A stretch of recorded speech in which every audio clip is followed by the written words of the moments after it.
On this episode of Chasing Legends, Nash and the team head to Massachusetts to investigate a Wampanoag legend known as the Pukwudgie. Following expert advice, the team heads to an area with a dark history. But are the stories just tribal folklore, or something else entirely? I'm Nash Hoover. Since I was young, I have been fascinated by stories of mythological creatures and dreamt of traveling the globe to find explanations for the unexplained. Together, my crew and I will investigate these cryptid legends and go beyond what we think we know. We're not just chasing monsters, we're chasing legends.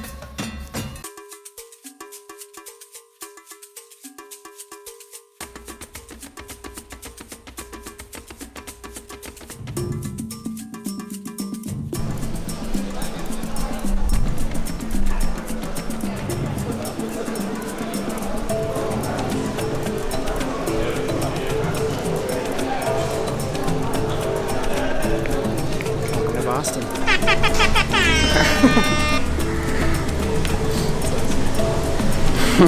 So stupid.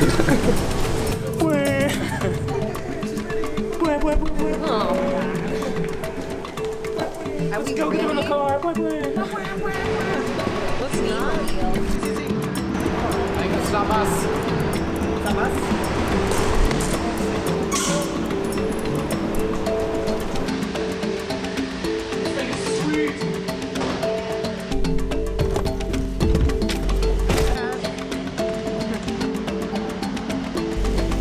We can play around with that one. I got our cameras.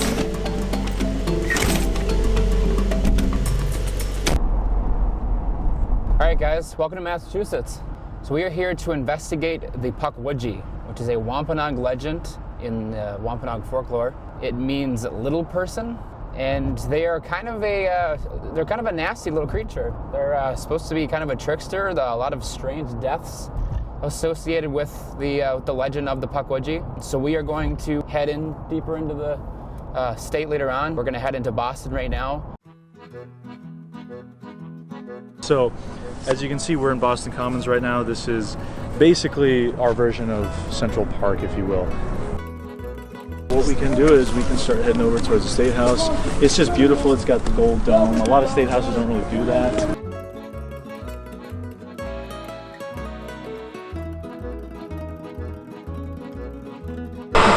So we can actually just cut down right here, all that red brick, and we're gonna go down.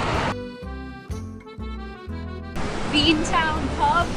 Yes. Yeah, so the Beantown thing, I never understood. Like, Boston baked beans is a thing, but like nobody around here eats beans very often. I Like, don't it's care. a very weird nickname. I will say the only thing I know Boston for is beans. Check out the cemetery. There's this historic cemetery with all the people who were buried in like the 1600s, 1700s. There's a lot of, they're like sinking into the ground. Boston used to be a swamp. It was built on a swamp. So it's got all these weird, like, uneven streets. For some reason, all these cities in America are built on swamps. New Orleans, Chicago, Boston, you know, it's like a weird thing.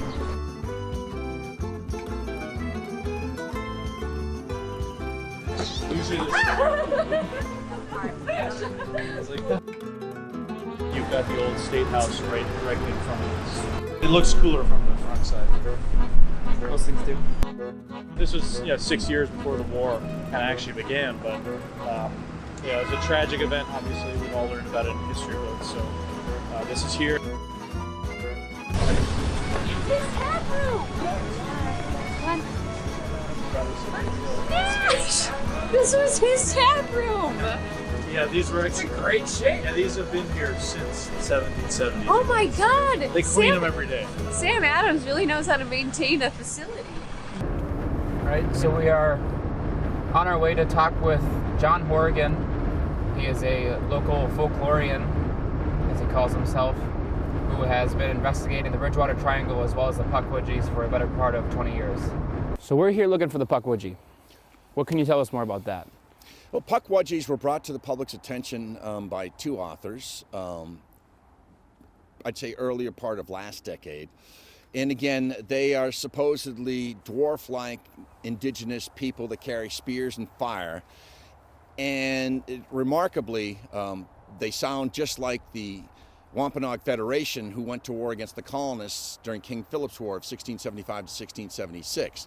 Now, a lot of people have reported seeing these creatures or calling into paranormal hotlines.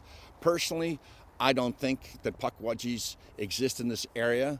I think that the spirits, this is a place where evil spirits dwell, that perhaps spirits do in some different form or incantation. But in terms of people going out and encountering a Pukwudgie, I need more data, more evidence, more concrete witnesses who are willing to come forward with their names. So where do you suggest we go if we want to, by chance, have our own Pukwudgie sighting? Okay, well, first of all, we're in the Bridgewater Triangle here. We're in the Hockomock Swamp. I don't recommend going into the Hockomock Swamp, especially in winter. Okay. You're going to have thin ice and, again, sucking mud, briars. You can get caught out here, and it's not a good scene. But I would suggest going to Freetown State Forest, watching your step as you make your way up to a sonnet ledge. Very slippery, so please be careful, because that tends to be a hot zone for ghosts, balls of light, and even some Pukwudgie sightings. So if you're going to try to find any evidence, I would suggest going there. Okay. But in the same token, don't hold your breath.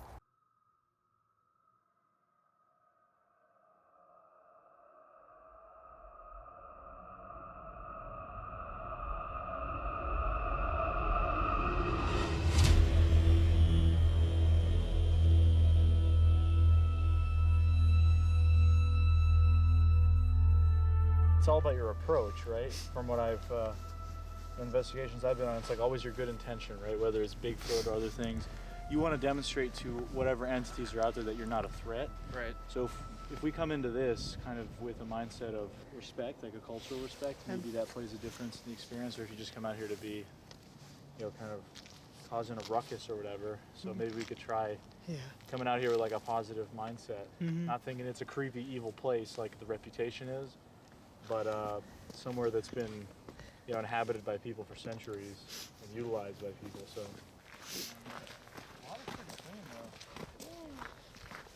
all right, so we're at the Sonnet Ledge right now, right behind me, and this is a place where there's been a lot of dark activity, multiple suicides. There's one suicide that's been confirmed, I think in 2004. The guy was up here with some friends and his girlfriend, and he just jumped off for no apparent reason, killed himself here.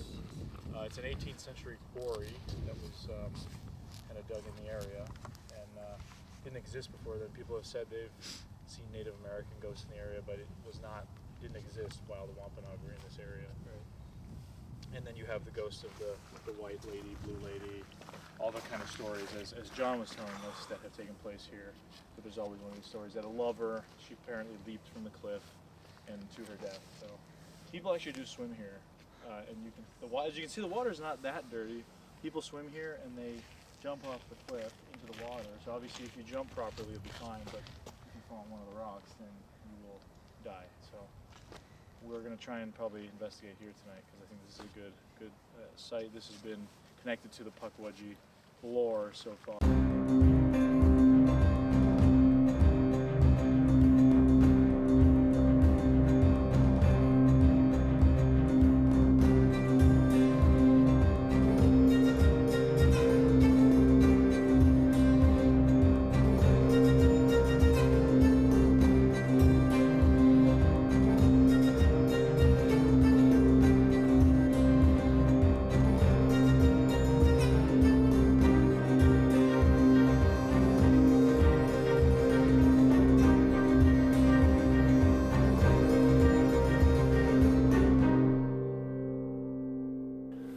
Paul, thanks for meeting us out in this beautiful, picturesque background. It is lovely.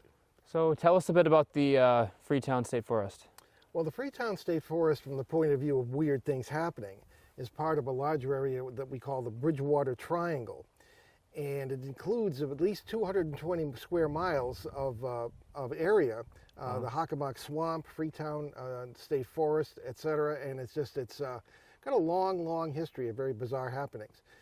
The Native Americans, particularly the Wampanoags, will tell you about some very strange things that happened here. As a matter of fact, they come once a year to have a meeting in the Watuppa Reservation, which is their land, and they scatter afterwards because they don't like to be here.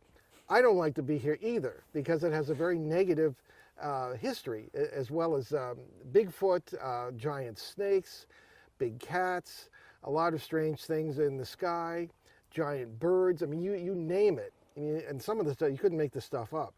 Now, that being said, in 2010, my son Ben and I, Ben is my youngest son, and we have a radio show together for the last 12 years on a Boston area station. We have specialized in flap areas, as we call them. As a matter of fact, we've had to invent an entirely new vocabulary just to talk about the concepts that we've developed and have tied into for our own theories and methods. But a flap area is a place just like this that has all sorts of different phenomena going on, from ghosts and shadow people all the way to Bigfoot, UFOs, and giant birds, and you name it. Okay. So with that as a backdrop, we were exploring the area in 2010, July 30th, 2010, as a matter of fact, and we came to this spot. We parked over there, saw the lovely lake, and just thought we'd get out and just enjoy the view for a minute. And as soon as we did, we felt as though we were being watched. And I took out my camera, and I just shot sort of blindly in the woods over there. Of course, it was summer, so you had fully trees and full leaf, etc. Okay. But the problem was that I was a military intelligence photographer in one of my lives, okay? And Wow. there was a principle sort of that you learn that in the woods, particularly with the play of sunlight, you have to be very, very careful what you interpret in a photo. But flesh tones are very, very rare in nature at this Right. latitude, unless you're looking at some kind of fungus, right? And this was not a fungus. And they seem to be two separate figures in two separate shots, and we've never really been able to explain it.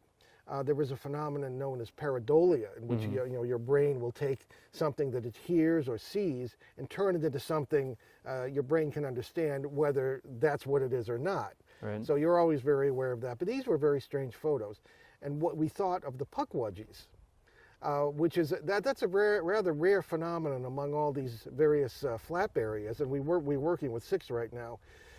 But this is an area where even the natives will tell you there are very small people who will come out of the woods. As a matter of fact, the name Pukwudgie comes, we believe, from the Algonquian term Pukwudjij, which simply means little people.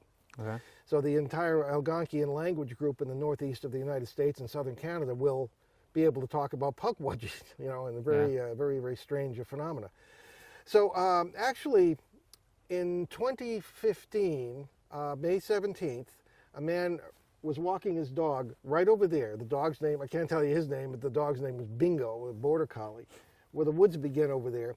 And he said the dog suddenly started to yelp a little bit and noticed something. And there was a little man about 2.5 feet tall, according to this guy, dressed in these grayish or greenish clothes with a smirk on his face. And he got the feeling that he wanted him to go into the woods. Now, this is classic Pukwudgie if you believe the legends. They try Right. to get you to go with them. So, needless to say, he thought he was crazy, except for the fact that the dog also saw this, obviously. So they kind of just backed off. The man ran into the woods, and they never came back here again. So we got our photos here, and Bingo the dog had his experience over there. So you tell me. So now, do you personally believe that Pukwudgies are real and live in this area? Well, in 50 years of paranormal research, I've seen a lot of strange stuff. And as a journalist, especially, you kind of look at it with a skeptical eye. There is something that people Okay. put the label Pukwudgie on, I think. Remember, I think even right from ghosts all the way down to UFOs and aliens, we put labels on things that we can understand. And the actual reality may be far deeper or far weirder than that. But I think there's certainly something behind that, because every legend starts with something deep in the human psyche, something that our remote ancestors experienced, maybe couldn't explain. But nevertheless, I think the answer is yes and no. So I think there's something out there, but we can't be entirely sure what the Pukwudgie may be. So tell us about the structure you found. Well, actually, I only found this today. I didn't even know it was here. As I say, there are up to 50 stone structures that are known in the Freetown State Forest area here in the Hockomock Swamp vicinity. And this is one of the best I've ever seen. You have a huge stone, that's a lintel stone that's kind of been placed there, which must weigh several tons. Right. And what farmer is going to go to all that bother? I mean, for what? Well, I've seen like limestone like culverts, like old culverts, but it wouldn't make sense for that to be that because there's no reason for there to be any sort of track bed or road where this is. Well, Like not that really. looks like some type of shelter. It does, and it goes rather deeply in there. As a matter of fact, there seems to be a back entrance that's been kind of filled in with rocks, but there's still an opening. And it goes under what appears to be a dam. Now, farmers often put you see where the stones are at the face of this, earthen dams in order to do whatever they needed to do with the water, ponds for their, their own use, etc. But this, there's no way to carbon date stone, obviously, but if you were to find coals in there, I mean, that you still couldn't really rely on that. But it's very unusual and very well built, actually, and someone took a great deal of care to build it, and we don't know why. We are on our way to the Freetown Fall River State Forest, which is the largest tract of land in the area. It's pretty much the ground zero for all of the sightings and happenings. We're specifically focusing on the location called the Assonet Ledge, which has had all kinds of crazy things happening. This area in general is just going to be strange, with tons of cult activity, strange lights, Bigfoot, you name it, it's there. This is just such a weird area, and I'm really excited to get in there and kind of see what we can find. Should be a good time. Definitely. Well, guys, we are, like you said, back in the Freetown State Forest. If you're looking for pukwudgies, it's cold. A lot of weird stuff in this area. Alex just talked to a lady at a gas station that really kind of increased some of the interestingness to this whole area, and Yeah, she was talked saying about a lot of cult activity. all and, kinds of cult activity, and her family was involved, but really strange. Yeah, so it's we're gonna go up and investigate out at the Assonet Ledge and see if we can conjure up some of our own interestingness. Let's do it. Everybody hands yeah, guys. Yeah. Go team! Woo! So what do you think about the pukwudgie, Michaela? What do you think about the pukwudgie? It seems like a lot of locals have less to say about the pukwudgie and more to say about just like all the happenings in the area. Yeah, that's kind of what it's If narrowing anything, down to. It seems like the pukwudgie is like eclectic towards like the Wampanoag tribe. Yeah. But I don't know. almost everyone's trying to put into words what they have been experiencing out here. I'm on the fence about it. I kind of like what Alexander said about it maybe just being like an easy answer.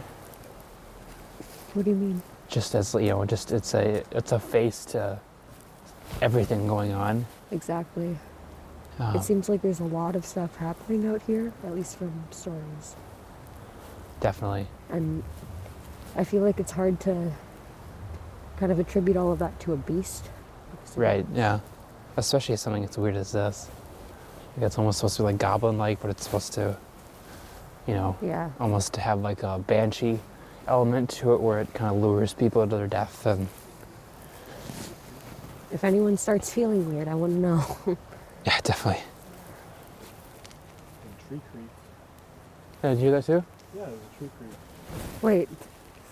Oh wait, never mind. Looking up in the trees?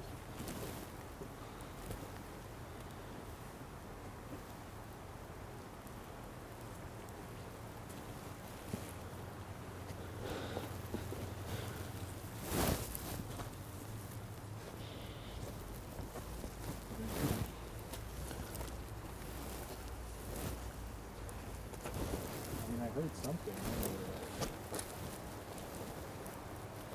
Yeah, that's gotta be like a pretty good rushing stream because I'm like hearing like bubbling and stuff. We didn't see that because we went the other way. We didn't see that earlier.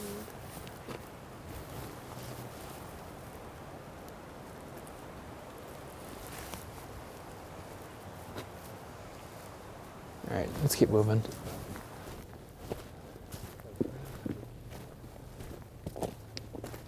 Shh, shh. Spoilers again.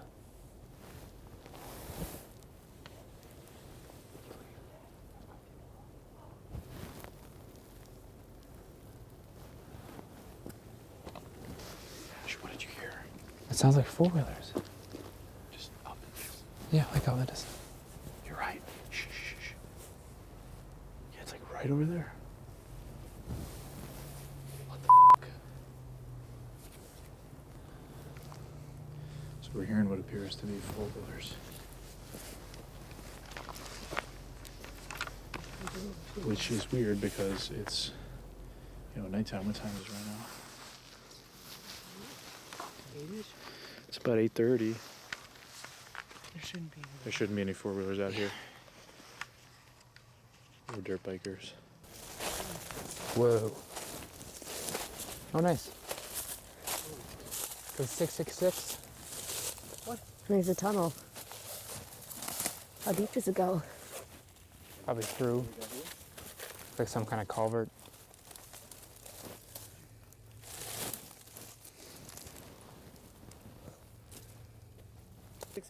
I want to get good footage. I want to find stuff that we can at least try to like affirm some things, some sightings. It just seems so weird that there are so many people that say just like they told us not to come in here, and like there are no animals. There's nothing.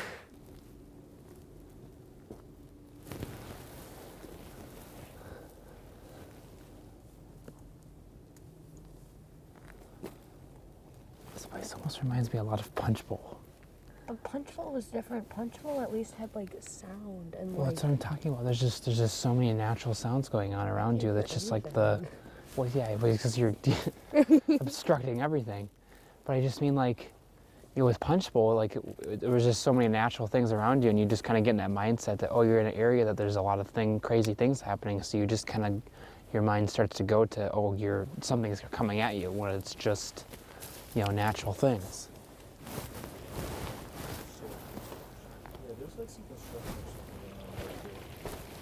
This late though?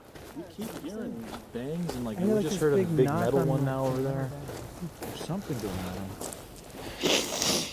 It's the cults. They're building something. Yeah, what the hell? Can we all agree if our lives are in immediate danger, we turn back? Yeah, Please. Why wouldn't we? Well, I don't know, because you guys like to run into shit. True. No, the first step is stay your ground. Run, hide, fight. Stand your ground. They're more afraid of you than you are of them. This is a bear. No, I'm not afraid of like animals, because like I think animals know not to mess with a bunch Oh, of so you're more afraid of coming across other people? like crazy people, because that's Oh yeah, absolutely. If I see things that look like other people on this thing, turning we're back. stopping and we're turning back. thank you. I don't think we should go too much further than this area here. Definitely get a shot with the therm. We want to set up shop here for a little bit. This is wild. I was researching it a little bit, and yeah, no, it's just, there's a lot of like Satanist and witch activity.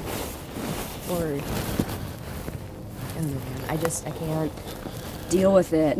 That's fine. Don't worry about it. We're all in this together. Like I said, we're coming in this from a positive perspective of curiosity. No one here has any negative intentions. We just want to see why this place is so troubled, why it has so much of a bad history. See if there's anything ultimately to the Pukwudgie, because that seems to be the root of what's going on here. I mean, I don't know. Like I said earlier, I think perhaps that story was spun to kind of explain some of the cult murders. So maybe this is further than just the little entities, or is it connected to the Native American suffering in this area that's just kind of continually manifested itself? Right. I don't know. I just feel like there's so many variables here. Yeah, there's There's so much. Evidence of animal life at all. Like I haven't seen any scat tracks. No, that's what I What we mean. saw was a little bit of deer evidence going up to that glacial erratic, and that was about it. And that's Even- crazy, like for how quiet this area is, and there's so much foliage. Even when I just did my thermal scan in here, I can see pretty detailed out there, pretty far. And I saw nothing. no birds, nothing you can't hear moving. anything. No, you're right. There's almost too many variables here, because this Freetown State Forest, you have Wampanoag Reservation, long history of bloodshed, the cult activity, and this is just one little corner of the wider Bridgewater Triangle kind of mythos, if you will. So there's just a lot going on. Is it all just people kind of ginning up a story because they want to come in the woods and look stupid with their friends? Or is there legitimately something going on here? I don't think we'll ever really know the truth, to to be honest. But We didn't know truth until we literally stayed here 365. You know what I mean? Like, we were here almost every night of the year, watching every part of the area. and the fact that these areas seem to have kind of issues, people, as John was telling us, even psychiatrists, make a good living in this area. People are depressed. Some of these towns, they're kind of backwater sort of areas. They're not in the healthiest of shape, let's say. But this they're is an not the area that's south worst. of Boston that's kind of downtrodden. But it's honestly, like, for such a cute area, you'd think that it would be a little bit more hometowny, but it feels like everyone's against each other almost. Yeah, there's definitely a sense of people probably, I get the feeling that they want to get out of these kind of areas if they live here. They want to move up or move out. Or move down. But then at the same time, you have those big houses tucked off way in the back of the woods. Somebody's living a very peaceful and quiet life, tucked off in the back of the forest. Bad roads to get into it. I mean, you saw the shape of the roads we were on today. Yeah. They're crazy. And we're an hour, not even an hour from Boston, Massachusetts. So, it's a weird area, definitely. It's got some weird vibes, but I don't feel like any strange feelings being up here. No, I don't feel anything. At a place where people have died, and I've had instances where I've been in areas where people have died and You can feel it. I've Like, gotten sick. It's just like you walk gets into to a me. cemetery, you feel like that feeling in your gut. It's like your stomach is dropping. Yeah. Okay, so I want to get something from everybody. So how do you personally feel about this case? What do you think about Pukwudgies, Kayla? Pukwudgies, personally, I see like very little animal evidence. It's very hard for me to believe like a creature is the reason like many of these people, like so many like people that live here are afraid to be up here. I think if anything, it's eerie. But I don't know how else to put it into words. I'm just thinking it's more of like people trying to spook you, kind of thing. I mean, it seems to me I feel nothing but peace here. It's like the local boogeyman story, pretty much. Like Bloody Mary, Bloody Mary, Bloody Mary. Like, okay. Well, yeah, because like earlier we were walking through here and there was like kids coming up here. Yeah. Alex, what do you think? I mean, I don't think for a moment that there's a small biological species of creatures called Pukwudgies. I don't think that at all. I'm at this point more inclined to believe that it's a story that's been ginned up not only to sell movies and books, all kinds of stuff, and it's an interesting story that has a folkloric past. And a very interesting creature. Definitely, and it's something that I think all cultures have fairy folklore, little people folklore around the world, but I think that this story is almost used in a way to kind of maybe not only keep people out of here, but cover up some of the gruesome cult stuff that's happened. Because That's exactly what I was going to say. we've had so many talks today with people not connected that have talked about cult activity, All I've heard today was cult. and that's the most prevalent thing in this particular part Yeah. of the Massachusetts and this particular part of the Bridgewater Triangle case. This is known for it, and the fact that you also had mafia killings here, Yeah. gangland murders, a baby was killed here, beheaded teenager, and then all these cult stories. It really is just an amalgamation of really disturbing kind of things, and is the Pukwudgie is an excuse for that? Perhaps to some people. Yeah. I believe the Pukwudgie holds significance towards the Native American tribe, the Wampanoag, here. But if anything, as we've talked to, just people that live here, no one really knows about it. They know about the murders, Yeah. the cult happenings, the sacrifices, anything. I haven't seen any evidence of literal life at all. Any life. Like not even birds, bugs, or anything. Yeah, I don't What do know. you think? It's like I've been looking into this case for quite a few years now, and it seems like everything I've ever come across, seems more on the end of a, like I said, like your local boogeyman story. Like it's like you put it, like it's like the Bloody Mary, like the kids. It's something to associate with this area to just to kind of come out and get a good scare. But then, on the side of things, it's, kind of what Alex said earlier, where it's like, it's more of a disguise to put on top of the actual darkness that is going on here, all the evil stuff that's happened here. And It's just a, you know, it's just kind of something. It's just a kind of putting a cute face on, and making a creature, and to kind of associate with, you know, this just the Yeah, I mean, this black area. this creature's made it to Harry Potter. Yeah. The Freetown Police put up a Pukwudgie as an April Fool's joke. So they're obviously aware of it, you know, as a local cultural thing, but No one wants to talk about it. People want to talk about what's actually happening exactly. Yeah, the Pukwudgie is almost like a little silly distraction. But like, cause you know, we've been out here for a couple hours, and we haven't anything that we can't explain. Yeah, I have. Every, you know, all the noises that we've heard have either been just, you know, ambient noise from the highway or some odd construction going on at this hour, or it's been just, you know, things falling from trees, you know, water. It's Creeks. nothing out of the ordinary has happened this whole time we've been here. And now we're up on this ledge, which is, you know, kind of like the main, pretty much ground zero for a lot of this legend. Dark stuff. And we could, you know, we could all probably sleep up here, no problem, and not yeah. feel No, I feel so discomfortable. comfortable up I here. don't have an issue with that at all. Which, you know, you shouldn't have if this area is supposed to be as much of a hotbed as they say it is. What's actually crazy is I was complaining so much earlier about feeling so afraid walking through the forest, Yeah. but being on this ledge, I feel so calm. Yeah. We're getting really concerned about a lot of stuff. I was really afraid. I mean, you hear a lot of people say that, like, there are kids that come out, there are people with guns, people with ATVs, and it's just like, with the rampant mental illness, you really can't expect anything. Like, you don't know what to expect. Oh, yeah, totally. Now, I feel like there is a danger risk here. Yeah, There is something here. this place is But dangerous. but it's human. Yeah. We've joked about what would you do in a situation where 5 cloaked figures walked out of the woods Right. towards you? It's, from everything that we've come across, more people are afraid to come out here because of people rather than this Pukwudgie legend. Even like bears and like Yeah. like mountain lions, as people have said. Like, John listed off literally a novel of things that could kill us today.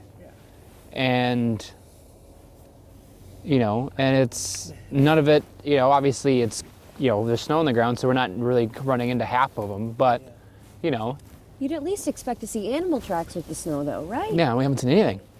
Especially with how warm it's been. I mean, animals are coming out of hibernation. Human beings, that's the biggest threat, ultimately. As usual. Like, you know, and I hate kind of drawing the, you know, the final conclusion of, you know, it's nothing, we've solved it. We haven't solved We anything. haven't solved it. And, you know, it's just like, you That's know, what's it's so just eerie. like, you know, what John said this morning. It's like you know, there could be something out here and we just haven't experienced it. We don't know. We can't know. There needs to be more research. There needs to be more evidence. So even like Paul was saying, I mean, he got some strange pictures. There have been encounters in other areas with little beings, but ultimately, I mean, we just have more questions than answers at this point, and they're mostly about the cult and the human side of it. I guess it comes down to, at the end of the day, it's, you know, we're not out here to find these things definitively. No. We're out here to follow evidence. We're out here to essentially find the truth, one way or another, whether it, you know, no matter what it is, you know, and I hate to say it, but I think as far as Pukwudgies go, I think it's more of a story. I think it's a cover-up. It's just a local story. I'm gonna say that, and until I'm proven wrong, that's what I'll keep saying. And I hope somebody does prove me wrong. I hope somebody does come out here and get good evidence of something out here that fits the description of a Pukwudgie. But until then, I think this is just a very dark area. And it just has a lot to do with just the dark history of this entire area, just this entire, you know, part of this state. Hundreds of years. Yeah. 400 years plus. I mean, even John was talking about how he has investigated the Bridgewater Triangle since before the internet, when the internet obviously muddied a lot of the stories and continually has. And that's unfortunate for us because we got into this well after the days of the internet. He was in it before then, and he was looking at the stories, and he doesn't even think that there's really anything concrete about the Pukwudgie story. But there is something to the human side of it, as he was telling us about some of the stuff going on. So, I mean, take that as you will, but I would have to agree, it just seems more on the folkloric side than anything else.